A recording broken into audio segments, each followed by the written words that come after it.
ಓಂ ಶಾಂತಿ. ಇಂದಿನ ದಿನಾಂಕ 16/11/2023.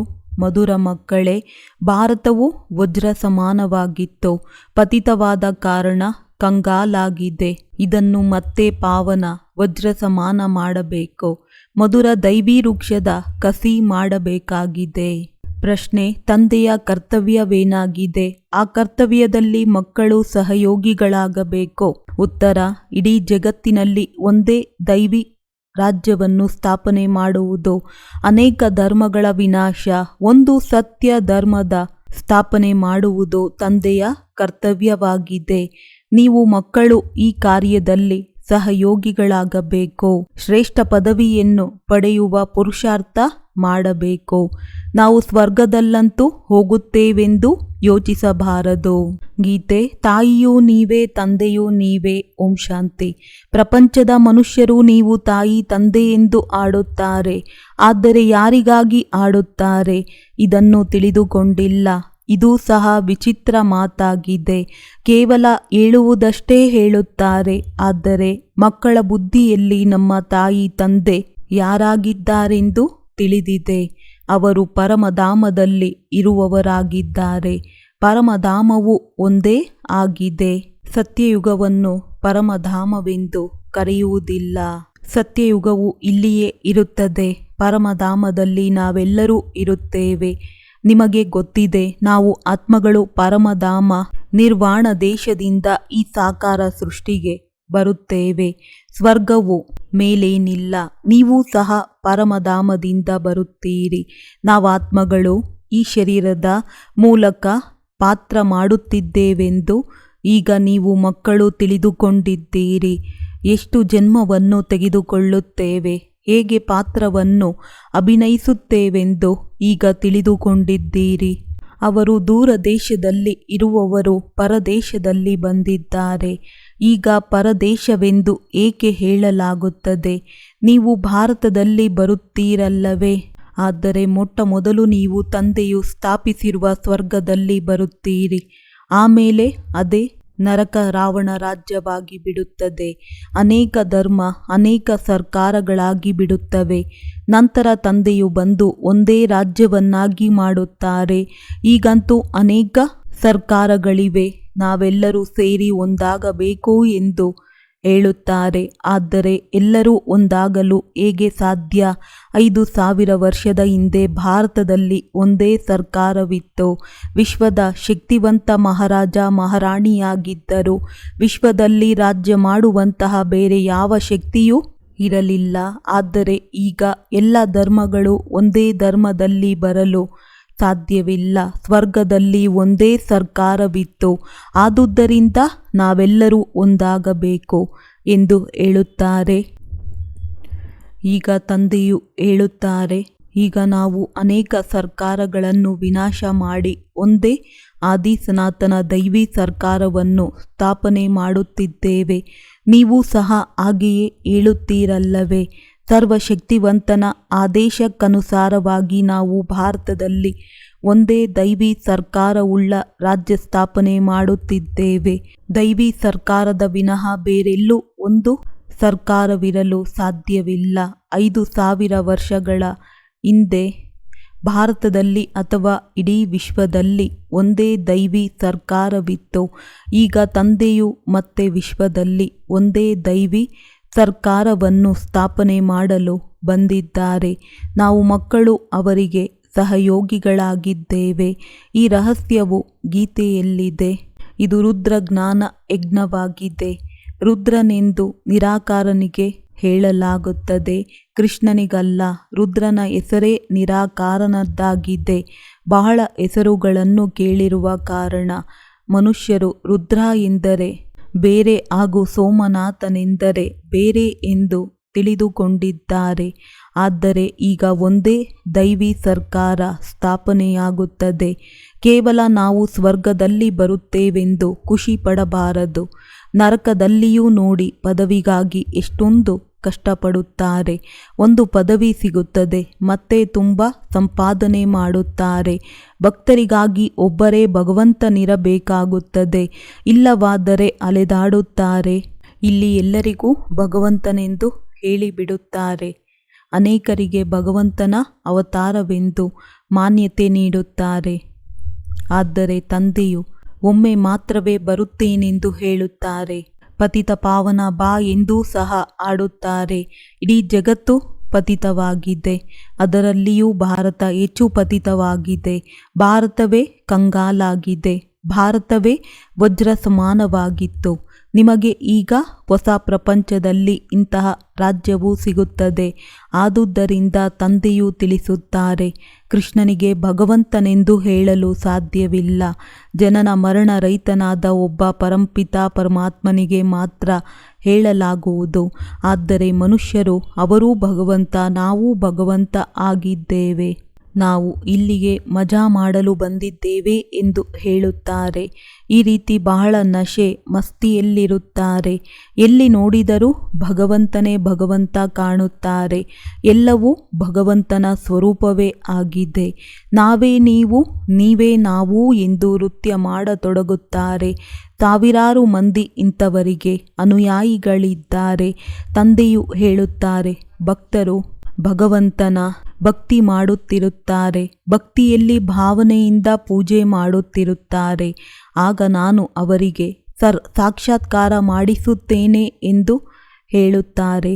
ಆದರೆ ಅವರು ನನ್ನ ಜೊತೆ ಮಿಲನ ಮಾಡಲು ಸಾಧ್ಯವಿಲ್ಲ. ನಾನು ಸ್ವರ್ಗದ ರಚಯಿತನಾಗಿದ್ದೇನೆ. ಅವರಿಗೂ ನಾನು ಸ್ವರ್ಗದ ಆಸ್ತಿಯನ್ನು ಕೊಡುತ್ತೇನೆಂದು ತಿಳಿಯಬಾರದು. ಭಗವಂತ ಒಬ್ಬರೇ ಆಗಿದ್ದಾರೆ. ಎಲ್ಲರೂ ಪುನರ್ಜನ್ಮವನ್ನು ತೆಗೆದುಕೊಳ್ಳುತ್ತಾ ನಿಸ್ಸಹಾಯಕರಾಗಿ ಬಿಟ್ಟಿದ್ದಾರೆಂದು ತಂದೆಯು ಹೇಳುತ್ತಾರೆ. ಈಗ ನಾನು ಪರಮಧಾಮದಿಂದ ಬಂದಿದ್ದೇನೆ. ನಾನು ಯಾವ ಸ್ವರ್ಗದ ಸ್ಥಾಪನೆಯನ್ನು ಮಾಡುತ್ತೇನೆಯೋ ಆ ಸ್ವರ್ಗದಲ್ಲಿ ನಾನು ಬರುವುದಿಲ್ಲ.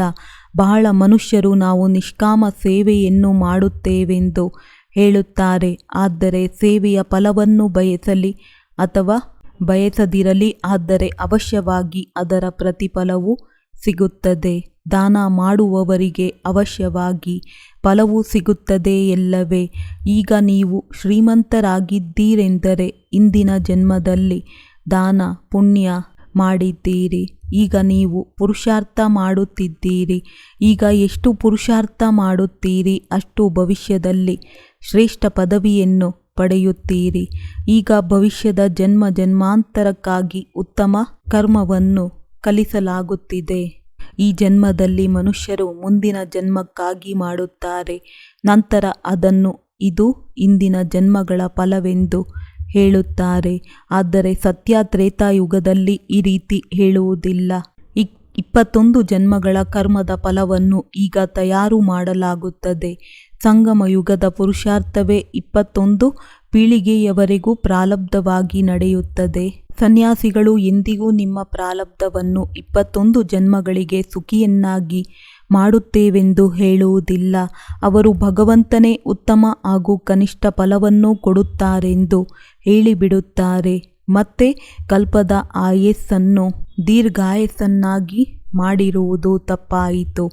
ಬಹಳಷ್ಟು ಮಂದಿ 5000 ವರ್ಷವೂ ಕಲ್ಪದ ಆಯಸ್ಸಾಗಿದೆ ಎಂದು ಹೇಳುತ್ತಾರೆ. ನಿಮ್ಮ ಬಳಿ ಮುಸಲ್ಮಾನ್ ಬಾಂಧವರು ಬಂದಾಗ ಅವರು ಕಲ್ಪದ ಆಯಸ್ಸನ್ನು 5000 ವರ್ಷಗಳೆಂದು ಹೇಳಿದ್ದರು. ಬಹುಶಃ ಇಲ್ಲಿಯ ಮಾತುಗಳನ್ನು ಕೇಳಿರಬೇಕು. ಚಿತ್ರಗಳಂತೂ ಎಲ್ಲರ ಬಳಿ ಕಳುಹಿಸಲಾಗುತ್ತದೆ. ಆದರೂ ಎಲ್ಲರೂ ಒಪ್ಪಿಕೊಳ್ಳುತ್ತಾರೇನೋ ಇದು ರುದ್ರ ಜ್ಞಾನ ಯಜ್ಞವಾಗಿದೆ, ಇದರಿಂದ ವಿನಾಶ ಜ್ವಾಲೆ ಪ್ರಜ್ವಲವಾಗುತ್ತದೆ ಎಂದು ನೀವು ತಿಳಿದುಕೊಂಡಿದ್ದೀರಿ. ಇದರಲ್ಲಿ ಸಹಜ ರಾಜಯೋಗವನ್ನು ಕಲಿಸಲಾಗುತ್ತದೆ. ಕೃಷ್ಣನ ಆತ್ಮ ಈ ಅಂತಿಮ ಜನ್ಮದಲ್ಲಿ ಶಿವನಿಂದ ರುದ್ರ ಆಸ್ತಿಯನ್ನು ತೆಗೆದುಕೊಳ್ಳುತ್ತಿದ್ದಾರೆ. ಅವರು ಇಲ್ಲಿಯೇ ಕುಳಿತಿದ್ದಾರೆ. ತಂದೆಯೇ ಬೇರೆಯಾಗಿದ್ದಾರೆ. ಬ್ರಾಹ್ಮಣರು ಆತ್ಮನಿಗೆ ತಿನ್ನಿಸುವ ಸಲುವಾಗಿ ಆತ್ಮನನ್ನು ಕರೆಸುತ್ತಾರೆ. ನಂತರ ಆ ಆತ್ಮ ಬ್ರಾಹ್ಮಣನಲ್ಲಿ ಬಂದು ಮಾತನಾಡುತ್ತದೆ. ತೀರ್ಥಸ್ಥಾನಗಳಲ್ಲಿ ವಿಶೇಷವಾಗಿ ಆತ್ಮನನ್ನು ಕರೆಸುತ್ತಾರೆ. ಈಗ ಆತ್ಮ ಅಷ್ಟೊಂದು ಸಮಯವಾದ ನಂತರ ಹೇಗೆ ಬರುತ್ತದೆ? ಏನಾಗುತ್ತದೆ? ನಾನು ಇಂತಹ ಮನೆಯಲ್ಲಿ ಜನ್ಮ ಪಡೆದಿದ್ದೇನೆ, ನಾನು ಬಹಳ ಸುಖಿಯಾಗಿದ್ದೇನೆ ಎಂದು ಮಾತನಾಡುತ್ತದೆ. ಅಲ್ಲಿಂದ ಆತ್ಮವು ಬಿಟ್ಟು ಬರುತ್ತದೆ ಏನು? ನಾನು ಭಾವನೆಗೆ ಫಲವನ್ನು ಕೊಡುತ್ತೇನೆ, ಅವರು ಖುಷಿಯಾಗಿ ಬಿಡುತ್ತಾರೆ ಎಂದು ತಂದೆಯು ತಿಳಿಸುತ್ತಾರೆ. ಈ ರಹಸ್ಯವು ನಾಟಕದಲ್ಲಿದೆ. ಮಾತನಾಡುವವರಿಗೆ ಅಂತಹ ಪಾತ್ರವಿರುತ್ತದೆ. ಕೆಲವರು ಮಾತನಾಡುವುದೇ ಇಲ್ಲ ಅಂದಾಗ ನಾಟಕದಲ್ಲಿ ಇರುವುದಿಲ್ಲ. ತಂದೆಯ ನೆನಪಿನಲ್ಲಿದ್ದಾಗ ವಿಕರ್ಮ ವಿನಾಶವಾಗುತ್ತದೆಯೇ ವಿನಃ ಬೇರೆ ಯಾವುದೇ ಉಪಾಯವಿಲ್ಲ. ಪ್ರತಿಯೊಬ್ಬರೂ ಸತೋ ರಜೋ ತಮೋನಲ್ಲಿ ಬರಲೇಬೇಕು. ನಾನು ನಿಮ್ಮನ್ನು ಹೊಸ ಪ್ರಪಂಚದ ಮಾಲೀಕನನ್ನಾಗಿ ಮಾಡುತ್ತೇನೆಂದು ತಂದೆ ಹೇಳುತ್ತಾರೆ. ನಂತರ ನಾನು ಪರಮಧಾಮದಿಂದ ಹಳೆಯ ಪ್ರಪಂಚದಲ್ಲಿ ಹಳೆಯ ಶರೀರದಲ್ಲಿ ಬರುತ್ತೇನೆ. ಇವರು ಪೂಜ್ಯರಾಗಿದ್ದರು, ನಂತರ ಪೂಜಾರಿಯಾದರು, ಈಗ ಮತ್ತೆ ಪೂಜ್ಯರಾಗುತ್ತಾರೆ. ತತತ್ವಂ ನಿಮ್ಮನ್ನು ಅದೇ ರೀತಿ ಮಾಡುತ್ತೇನೆ. ಆದರೆ ಮೊದಲನೇ ನಂಬರಿನ ಪುರುಷಾರ್ಥಿ ಇವರಾಗಿದ್ದಾರೆ. ಆದುದರಿಂದ ಮಾತೇಶ್ವರಿ ಹಾಗೂ ಪಿತಾಶ್ರೀ ಎಂದು ಹೇಳುತ್ತೀರಿ. ನೀವು ಸಹ ಸಿಂಹಾಸನಾಧಿಕಾರಿಯಾಗುವ ಪುರುಷಾರ್ಥ ಮಾಡಿ ಎಂದು ತಂದೆಯು ಹೇಳುತ್ತಾರೆ. ಜಗದಂಬೆಯು ಸರ್ವರ ಕಾಮನೆಗಳನ್ನು ಪೂರ್ಣ ಮಾಡುತ್ತಾರೆ.